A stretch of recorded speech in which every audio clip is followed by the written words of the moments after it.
Ben Arif Kaçaman, 1957 doğumluyum. 45 seneden beri bu işi yaparım. Çok kestim. Şu anda kesemiyorum, sağlığım biraz yerinde olmadığı için. Burada toptan perakende alıp satıyor.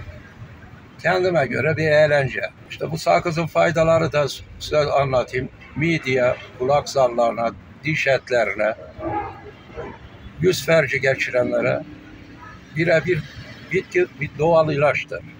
Bu sene her seneki gibi satışlar çok ağır, durgun. Çok satılmıyor. Kenger olmayla değil, bölge bölge, bazı bölgenin sakızı çok rahat, lezzetli olur. Toprağından oluyor da, yerinden oluyor.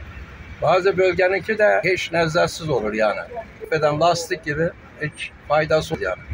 Ama bu bölgelerin, bölge bölge faydalı olan iyi bir yer sakızı daha bir lezzetli, daha bir bambaşka. Ama bazı bölge sakızı affeder, lastik, çiğnenecek bir durumu yok, lezzet yok. Şimdi talep olanlara yurt dışı, yurt içi boyuna da her sene gönderebilirim yani. Toptan, perakende. Şimdi bu satışın ağır olma nedeni kayıt olmamayışı. Buna da etki yapmış. Satışlar ağır.